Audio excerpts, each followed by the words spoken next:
Assalamualaikum, sampurasun, wilujeng enjing wargi Jabar. Semoga semuanya dalam keadaan sehat, tetap bahagia dan selamat melaksanakan perjalanan di hari Jumat. Semoga mendapat keberkahan, kemuliaan. Dan untuk seluruh warganet dimanapun berada, saya mengucapkan terima kasih. Semoga hari ini pun hari yang membawa keceriaan. Ada dua hal yang akan saya sampaikan pagi hari ini.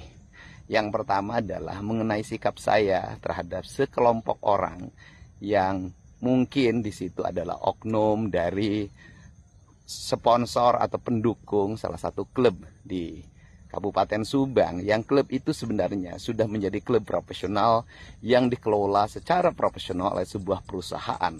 Dan tentunya sebuah perusahaan itu akan mempertimbangkan aspek-aspek keuangan dalam manajerial, dan pemerintah daerah tidak boleh ikut campur dalam pengelolaan klub yang profesional itu.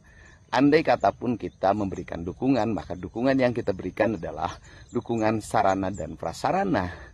Andai kata pun memberikan bantuan, bantuannya harus bersifat pribadi, tidak boleh menggunakan keuangan negara.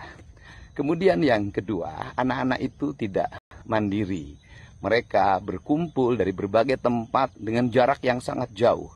Ada yang satu desa, ada yang satu kecamatan, ada yang berbagai kecamatan di wilayah Kabupaten Subang. Sehingga mereka terkoordinasi dengan baik, membentangkan spanduk yang direncanakan dengan baik. Dan di antara mereka masih ada yang berstatus pelajar SMP. Ini yang saya sesalkan. Kenapa saya sesalkan? Karena kekuatan politik di balik ini adalah kekuatan politik yang menggunakan sepak bola sebagai bagian dari kekuatan politik. Untuk itu nggak boleh politisi praktis menggunakan sepak bola sebagai kekuatan politik. Apalagi mempolitisi anak-anak kecil yang usia masih remaja, malam-malam menggunakan kendaraan bermotor dengan jarak yang sangat jauh. Ini sangat berbahaya. Selain itu juga saya menduga mereka sebelumnya sebagian ada yang minum dulu.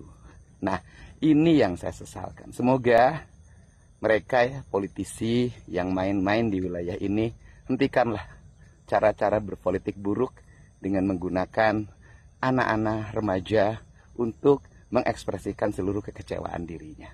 Mari kita bersikap profesional, politik ya politik, olahraga ya olahraga. Jangan campur baurkan antara politik dan olahraga. Kemudian sikap marah saya, bagi saya nggak ada urusan. Kalau waktunya saya marah ya saya harus marah. Waktunya sedih ya saya harus sedih. Waktunya saya gembira ya saya harus gembira. Persoalan kemudian banyak kamera yang menyoroti saya, kemudian menjadi gorengan politik, membuat citra buruk, nggak ada masalah bagi saya. Saya bukan mencari citra hidup ini. Saya hidup ini bekerja untuk kepentingan rakyat. Hidup ini juga bekerja untuk memperbaiki sikap mental warga saya yang tidak bisa menempatkan diri dengan baik. Apalagi usianya masih remaja. Kasihan mereka kalau tidak diluruskan oleh ayahnya. Karena hari ini banyak anak-anak yang kehilangan ayahnya. Disebut hilang, bukan ayahnya tidak ada. Ada, tapi ayahnya tak mampu lagi mendidik anak-anaknya, sehingga anak-anaknya menjadi keterlanjuran dalam perjalanan hidupnya. Yang pada akhirnya pemerintah harus turun untuk membenahi mereka. Salah satunya kemarin dengan membawa mereka ke barak militer, dan sudah banyak yang mengalami perubahan. Terima kasih, salam semuanya untuk warga Jawa Barat dan seluruh warganet dimanapun berada. Kita tetap semangat memperbaiki kehidupan bangsa ini, kehidupan di daerah kita masing-masing, dan semoga kita ke depan mendapat kehidupan yang jauh lebih baik dibanding hari ini.